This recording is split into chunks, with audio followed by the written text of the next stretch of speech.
Our guest on Inside the Athlete's Mind is Unni Greene.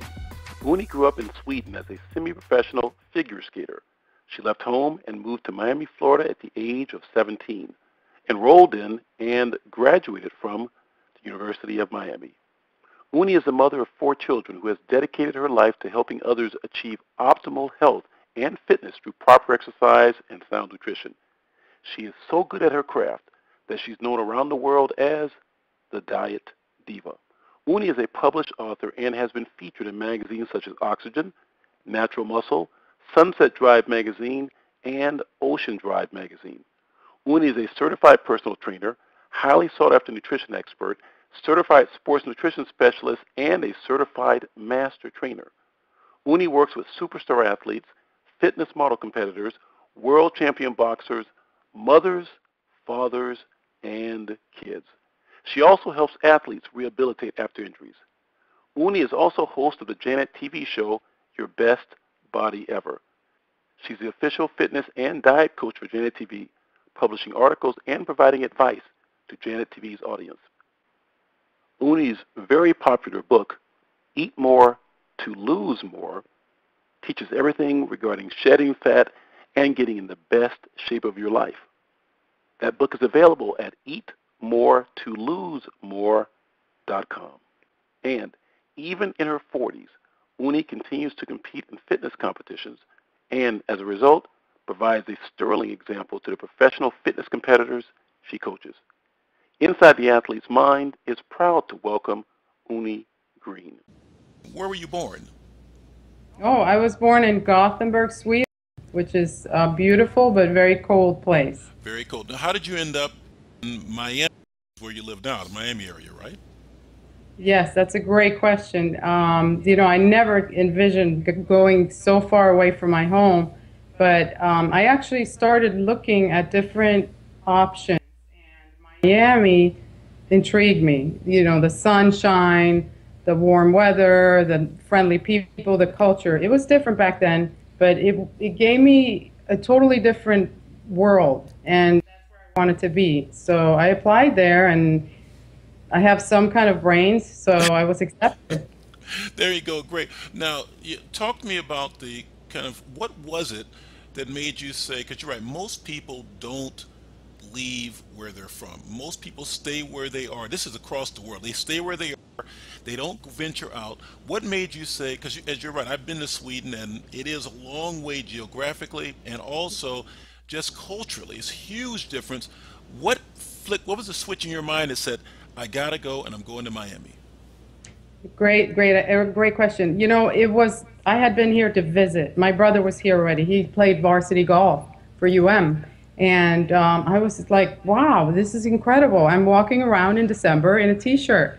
I came from a place that was freezing. We did great winter sports, but he was playing golf in January in a short sleeve shirt. And I was like, I want that. Not only the weather, but the opportunity. Sweden is a great country, a lot of social services, a lot of things happening. People are healthy, fit, which, we'll come back to later. But I've always been with a sense of adventure. And I felt compelled to pursue this. It gave me like a fresh beginning, a start. There was a wide horizon of things that I could do that I didn't feel that I could be able to achieve in a society like Sweden.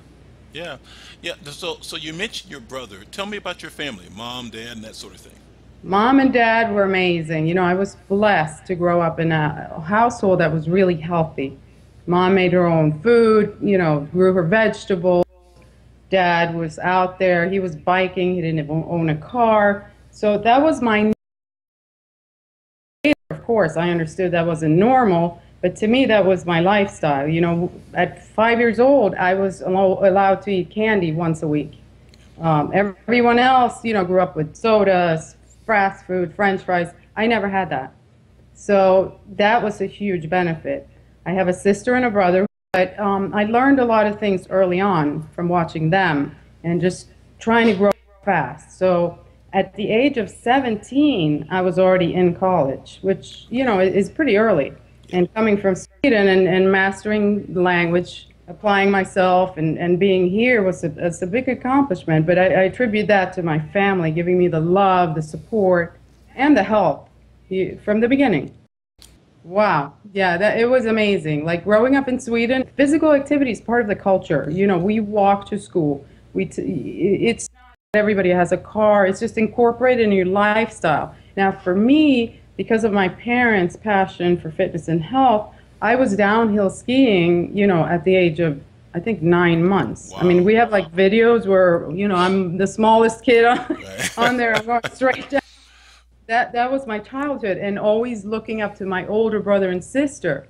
So I did all the winter sports, skiing, cross country skiing, which will kick your butt, Yep.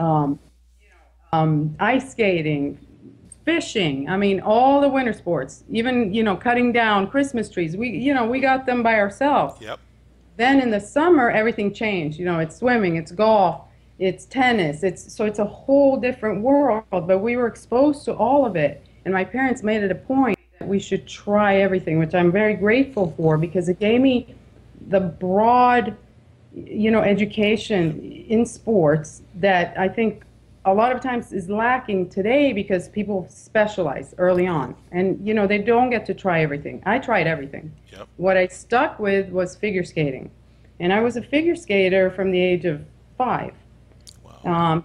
Being a competitive athlete at 5 years, Yes. it shapes your character, your body, your mind, everything. So that to who I became, just being competitive and the discipline, mental and physical, that I endured from a very early age. So, Now competing in figure skating that young, as you say, it shapes your character. It shapes everything. And I know, I mean, we're very fortunate that you're connected with Janet TV because you bring such a source of energy to our readers and to the viewers. They're going to love you the more they find out about you. But talk to me about kind of as you're growing up. You're 5, you're 7, you're 10. mhm. I mean, you're going to. How did that the character of competing, the notion of competing, how did that affect you and all your stuff, everything you did as a kid? It's a great question because at the time I didn't realize it, and it's something that I've reflected on as I got older. Why am I in shape, when I'm pregnant? Why am I in shape, when I'm 30, when I'm 40? Why? And I've looked back and I've said, it has to be because the formative years, when you're shaping your character, that was my biggest influence. Show next week, are you ready? What are you wearing? How do you look? Is it healthy? Not always, but it was part of, my psyche. Okay. And it's really shaped me, not just in my physical attributes. And really, truly, like people ask me, why do you always look so good? It's like you're always 2 weeks out from a show. We call it 2 weeks out. Right, right, you right. know, it's my psyche. I can't really feel comfortable letting myself go. It's not, a pleasure for me. This is how I feel good. And I think it really shaped me, but more so mentally, the competitive aspect. And it wasn't just taught to me. It wasn't told, this is what you have to do to prepare. It was something that you absorb as you go through it. I made this mistake. I wasn't thinking positive. You learn from, all these different consecutive competitions and you see what works. And then I applied it into my other life, with my kids, with my other challenges. It just encompasses everything. Being a competitive athlete, I think, really sets you apart in a way that you not only have the physical strength, but the emotional strength, the concentration to overcome whatever obstacle is presented to you. So I felt blessed that, that was given to me. Tell me, it's your childhood seems almost idyllic, but tell me about what you do now and how you compete now. I know you work with athletes, you work with Yeah. fitness pros, you compete. Talk about the range of what you do and kind of share those insights that you've picked up along. It's amazing. My life today, what it has become, and it's truly a testament to my passion. And, I want to say this because it's important to a lot of people. Sometimes we feel that we have a passion, but we're afraid to pursue it because it's not the right thing or it's not the norm. I was a mom, a suburban mom, trapped, in that body, which wasn't a trap, Yep. but, this athlete has always been inside of me. Yep. And I was fulfilling a role as a mother, a dutiful wife, being there at the Little League, I did it all, really, truly did it all, and was very happy doing it. But interestingly enough, when I became about 40, and I had always been in sports, always been in sports, I was like, there's something missing. And you know how they say midlife crisis, maybe that was Right. it. I felt that I had something bigger to give. I gave a lot to my kids and I'm still giving to my kids, but I wanted to give back. And I do train. I've been blessed. I have, because of who I am. And I think a lot of it has to do with my background, the integrity, the sincerity. I'm not a fly by night. This is something I've lived all my life. And it came across, and people started asking me, what are you doing? How do you look like this? You have 4 kids. Daryl, I'm almost 49. Right. You can't see me, but you know my picture. Yes. I live the lifestyle. So people started asking me, what are you doing, etc. And I realized I had to write a book because people were asking me the same things over and over. And I said, gosh, I wish I had a book. And I Right. was like, wait a minute, why don't I just write one? There you So I go. wrote a book. Yes, I wrote a book, which I'm really proud of. The Eat More to Lose More diet book. Wait, wait, And slow down, slow down, slow down. Say it slowly again, okay, Eat More to Lose More and they diet can book and they can find that about it on your website, right? on my website, and Okay. it's also now on Okay. Amazon.com, which I'm really Perfect. proud of. Okay. All right. Um, my training, 4 years ago, and I believe in putting things first. My partner in life and in business and I were trying to find a gym. And we couldn't find, and one day we said, let's just put it into the universe. We did, and it appeared. It was the perfect training spot. We attract the top athletes, really, truly, in the country. People seek us out. Why? Because we're passionate. We walk the walk. You've seen those trainers where they're texting. One, two. No, Right. if you're my client, I worry about you. I think about you. I agonize about you. I kick your ass, but Yeah. at the end of the day, that's why I'm there. This is my passion. So I do have household, moms. I have kids. I have athletes. I have competitors. I have them all. How do I compete myself? You know, we get ready for photo shoots, for public appearances. I'm in DVDs. I'm now blessed to be with Janet TV, where we're recording um, weekly segments that are going to benefit millions of people, which is a Yep. huge opportunity for me. People who otherwise wouldn't have access to fitness. To me, it's my responsibility to bring fitness to everybody. It's a gift. Why should fitness be something that's, only allowed to the super wealthy or the top athlete? Yep. Just as well as I do. It should start in childhood. It should be a positive experience, a fun experience. And, I've been through it. I'm a mom. I've been through life cycles, ups and downs. I give that back. Open the floodgates and let everybody have health and fitness, regardless of who you are. To me, that's the greatest gift. Okay, it started with that mentality. Now, the other thing is persistence. There are days when you don't want to do it, when you're exhausted, when you feel like, you know what, I don't want to work out. I just want to go and hang out at the mall. But I'm persistent. I'm very persistent. It's not about perfection, it's about persistence. Hmm. It's about believing in yourself, believing that you have the right to take an hour and be the best that you can be. It's really important for people to understand that it's not a luxury. It's not something that you should feel ashamed about. A lot of moms, I think, today feel like, oh my God, I have so many demands. I have my work, my kids, my husband, family. You're cramming everything in. Yep. I say to them, listen, you owe it to yourself, but to your family to be the best that you can be. And that's what I do. In the beginning, maybe my kids were like, What are you doing now? Why are you in the gym? You've been gone an hour, and yeah, there's times when you feel guilty. Yep. But at the end of the day, I feel that I'm a better person, I'm a better role model, and I'm a better inspiration to others because I invest that time in myself. And I want to take that stigma away. You're not guilty of something horrible by taking care of yourself. Nobody's going to take care of yourself better. You have 4 kids and girls, boys? Two and two. I'm very Two blessed. and two. Two beautiful girls in Yep. their 20s Yep. and two boys in their teens. So I do have a full time Absolutely. job, just raising them, and I take that job extremely seriously. Now let's talk. So you have two. You're really you're walking the talk. You're living it. You're walking the talk.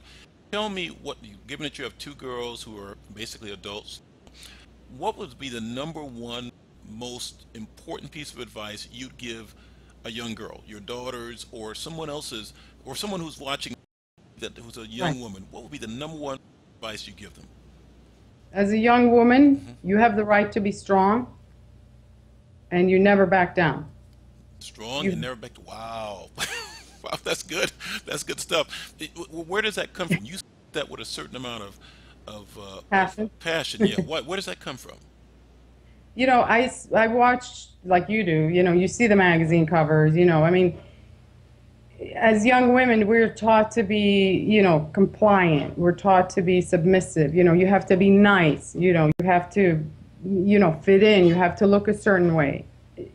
Guys, on the other hand, and I do have two sons, and I kind of turn it around on them and say, you have to be sensitive, to women's needs, because I feel, and I'm not like an outright feminist. I'm really not. Right. I'm a woman. But I believe that women, and especially it starts early, women should not be afraid to be confident, to be strong, to speak their mind. There's nothing wrong with that, even though, we get bombarded with that message.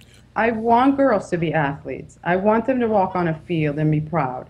It gives such a great sense of accomplishment. That shouldn't be allowed just for guys. you know, we are human species. We need that physical outlet, and like we talked about, it gives so much more. My girls, are both athletic. They love sports, but I never emphasized, you have to be thin, you have to be this size. We didn't talk about that. It's about, how's your game? How did you feel you did? Did you play at your best? Or maybe they didn't, and you go into that, consolation. Okay, today's game was really bad, but you know what? You'll do better next time. You have to give them that confidence, and that's the message I want to instill in young women. Yes, you can, and don't apologize for being strong, because you know what? Life is tough, and you will be well served by gaining that strength internally from athletics, and just mentally from knowing that it's okay to be strong. Wow. You've provided powerful words. I'm going to make sure my Thank daughters hear that as well. Well, what have been the biggest challenges you faced as an adult woman? As you said, you were moving along 30, then 40. You hit your 40s. What are the challenges that you faced to be the person, to become the person you become, to you. become this athletic, in shape, feel good about yourself person? What has challenged you as an adult woman? Wow. That's a very deep question, believe it or not. It sounds like a simple question, but because of society's expectations, and because I'm not in the professional athletes realm Right. today, I do coach them, Yep. but I'm not, in the Olympics where it's expected that, I kick somebody's butt. Right. I'm expected to be pleasant, attractive, to a certain degree, strong. Um, then you go into the whole shift of middle age, and you really have to fight hard to find a balance, Daryl, between being an athlete but coming across as a woman, and not intimidating other women, men, remaining true to your feminine side, but at the same time being confident. It's a little bit of a tightrope. Right. And as we age, we have to work harder just to stay the same. So from just a physical standpoint, it's harder for me to look like I'm, the same way last year. I have to work harder. from an emotional standpoint, it's hard too. You have all these fluctuations, and I'm really passionate about anti-aging. And I mean, interesting that you brought this up because my next book that I'm already working on is about aging gracefully. There's millions and bazillions baby boomer. I mean, it's the biggest market today. Yep. And we all share this. We want to look fit. We want to age gracefully. And it's really about that, Daryl. It's not about looking perfect or having, no wrinkles. I'm not about that.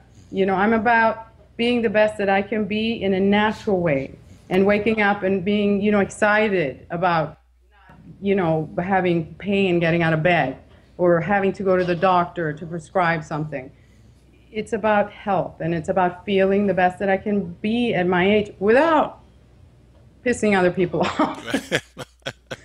Okay. And I'm saying, you know what, there's got to be something wrong with this woman because she's almost 50. But this is how it is. I've been blessed genetically, truly. And I'm grateful. My whole life I've lived a clean lifestyle, and it does add up. It's not a fad diet. It's not, I went on this diet 10 days ago because I knew I had an interview with you. No, you see me year round. You see my pictures. This is how I live. And this is how I like to live. And, if I can translate that to other, just get to that point where you're comfortable in your skin and you're who you are. I don't care if you're a size 20. If you feel good, that's the best thing that you could do for yourself. Wow. That's fantastic. Fantastic. What, boy, there's so much that you do that we touch on. What would you say? You've got two daughters, the two sons. When a question comes to mind, I'm going to hold that one question. Yeah. What is your favorite exercise? How about that? What's your favorite exercise?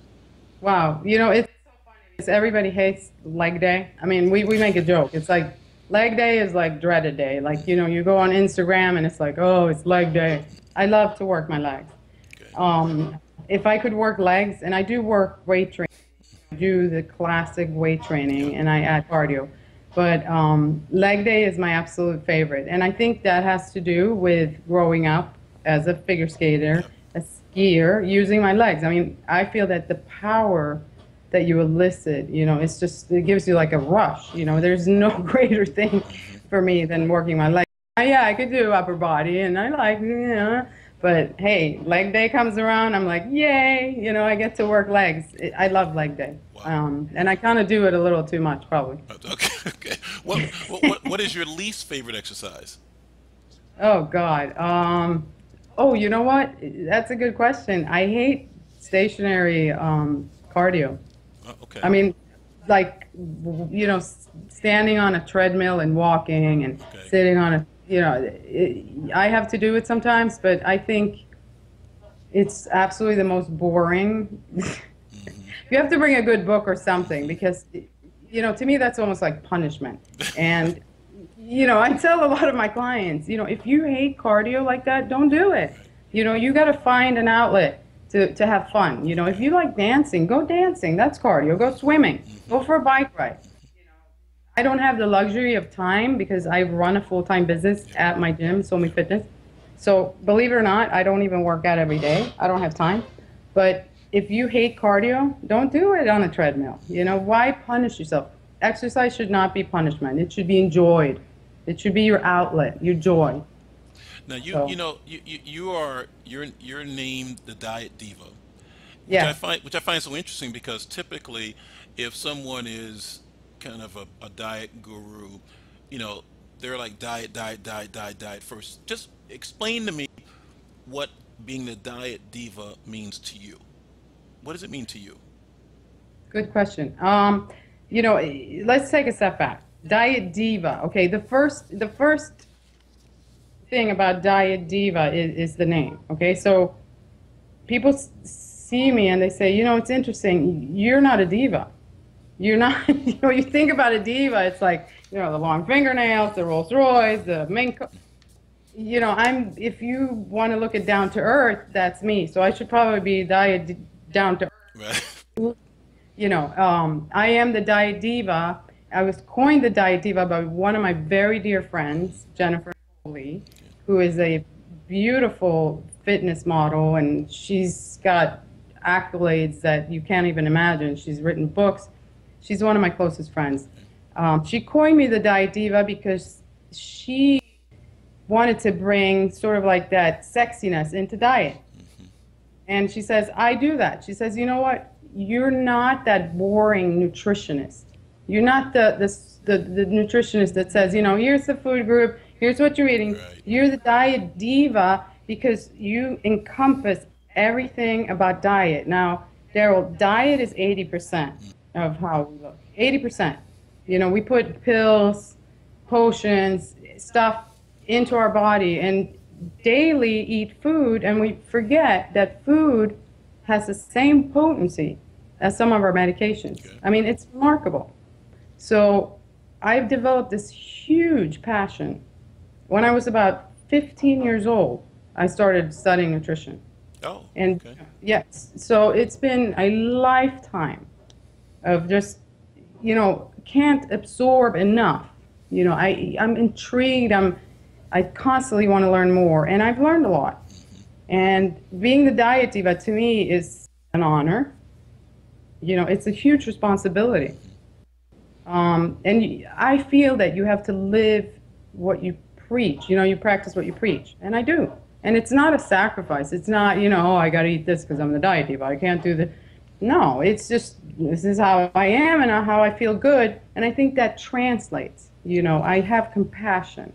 I've been pregnant. I've dropped weight. I've gained weight. I've been through all the ups and downs. I've been through divorce. I've been through emotional eating. I'm not this like little perfect person who walked out of a closet and said, this is how I look and I've never looked any other way. No. So I think I'm relatable, and I really strive to make nutrition demystified because there's so much misinformation. There's so much garbage. Every week you open the newspaper, the New York Times, and it's like, do this. No, don't do this. Yeah, you should do this. It's like, what do we do? So the diet diva's job is to read everything, which I do anyway, Right. digest everything, and say, you know what, guys? This is what I think, because I really applied myself. And, I have degrees. I have a degree from UM.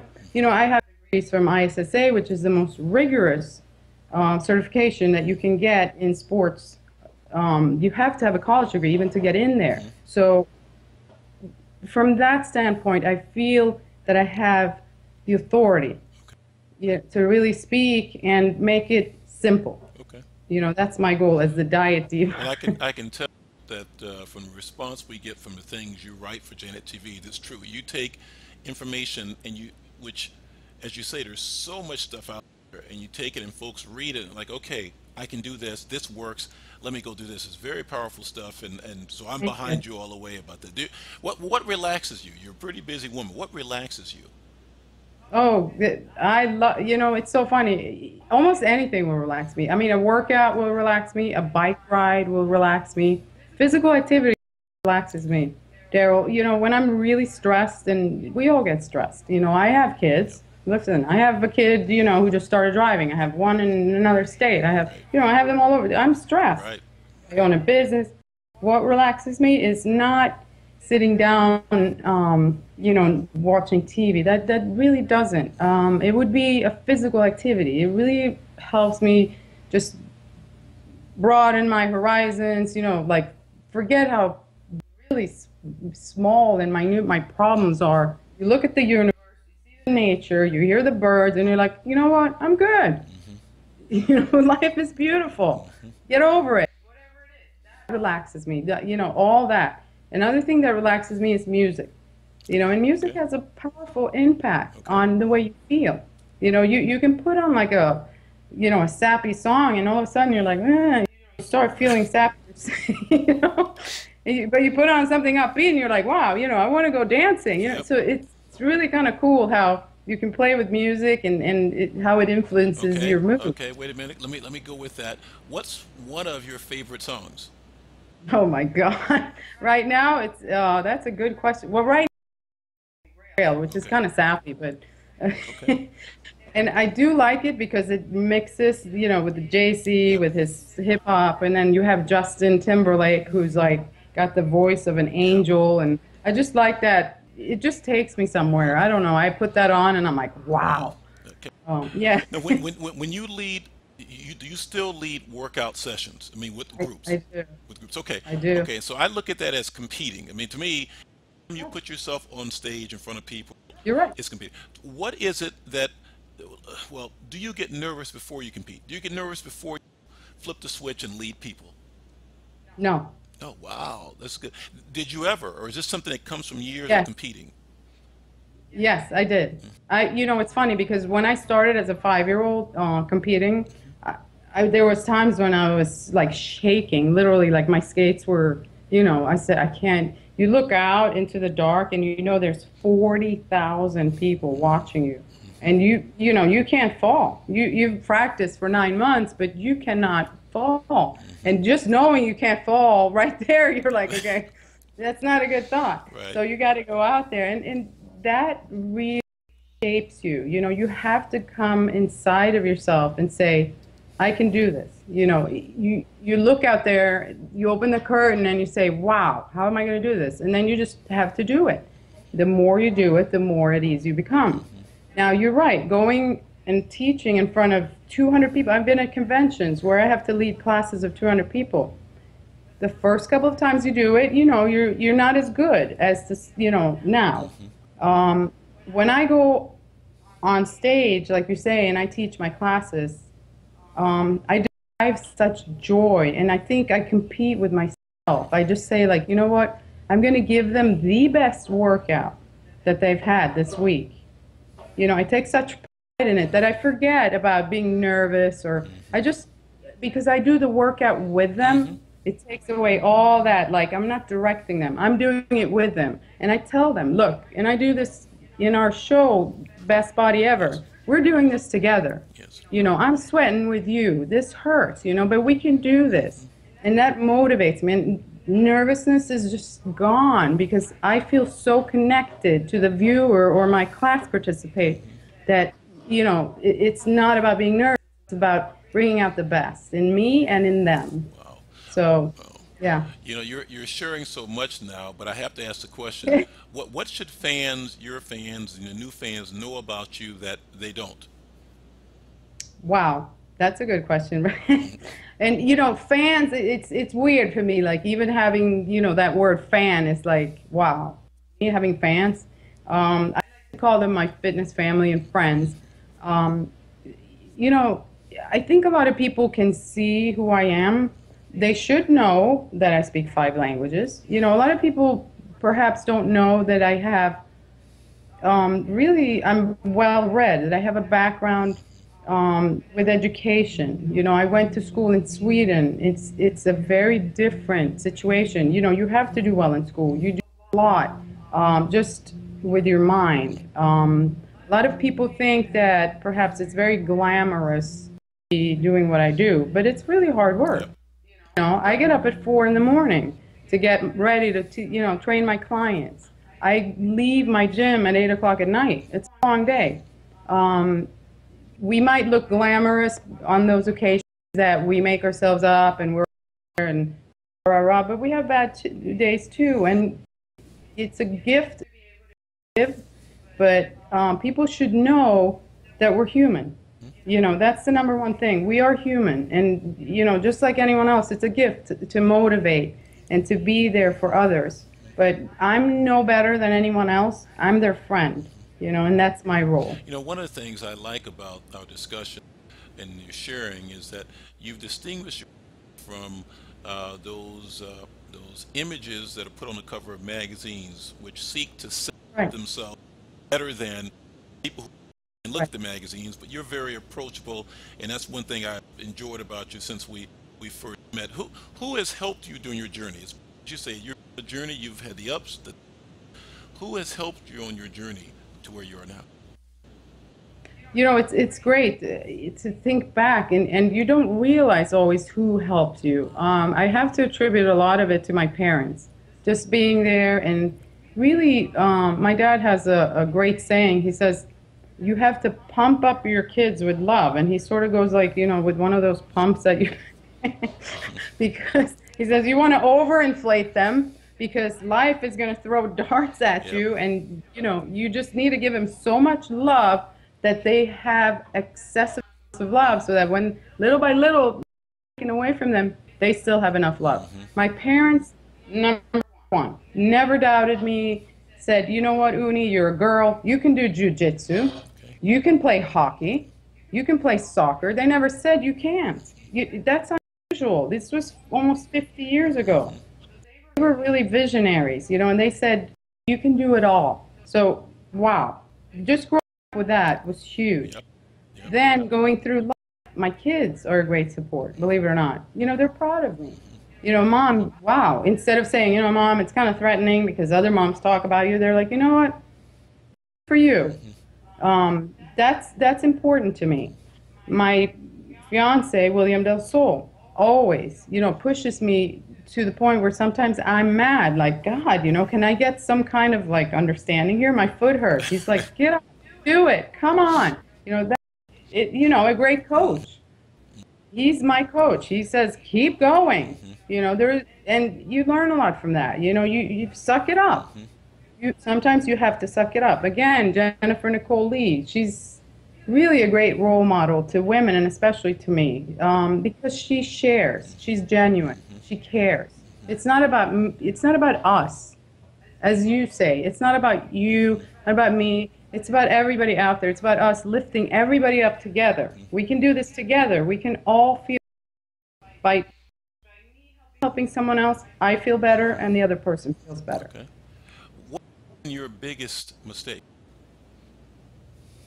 It's funny because I've thought about that. I've made many mistakes. We all make mistakes. Yes. But I'm not a person who really dwells on it. And I really thought about this, and I said, what has been my biggest mistake? If anything, it would have to be like personal things, like, not writing the letter I should have written, not call the friend I should have called. Professionally, sometimes we make mistakes. I might think somebody is going to respond one way or another to a diet, but I've really been blessed. There's nothing, and I don't want to sound arrogant, and, I make mistakes every day. Um, they're not monumental mistakes.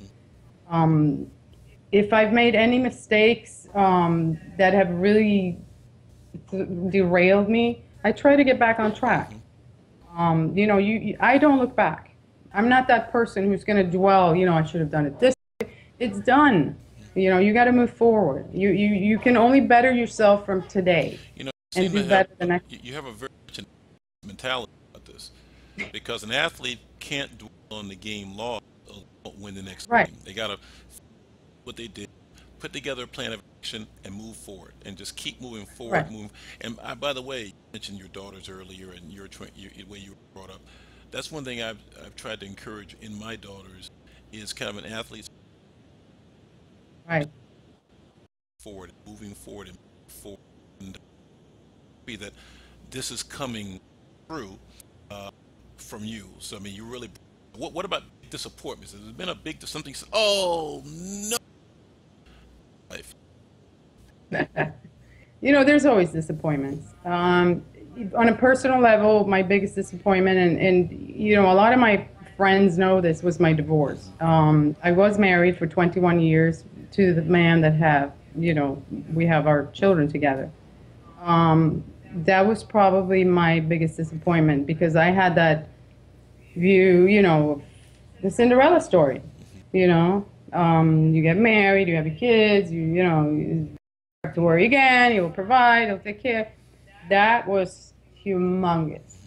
I really had to pull out of there. It was the darkest moment of my life, going through that divorce and worrying about how my children would go through it, how it was going to affect not just me, but them and even my ex. It was very, very, very difficult. Not without going into detail, it wasn't an amicable divorce. It was a very, very, very difficult time. And I'll tell you what saved me. It was physical exercise. The days that I really didn't want to get out of bed, I said, you know what? I got to get up. I still have to make lunch for my kids. I'm not going to drop the ball. It was that same thing. You move forward. It didn't mean it didn't hurt and I don't have feelings. It just, you deal with your feelings and then you go on. You say, you know what? Today's another day. I have to be there for them. So they help tremendously. And then I would go to the gym. And instead of taking my anger and frustration and, talking bad about people and my ex Hmm. and poisoning and making it worse, I took it out on the steel. I started, really being even more aggressive in the gym with myself. Hmm. And that mental strength helped me go back home a better Uni, a stronger Uni. Through adversity, as you know, you can become a better person. You can choose to be broken, or you can stand up and fight. Hey, you know what? I'm going to be better.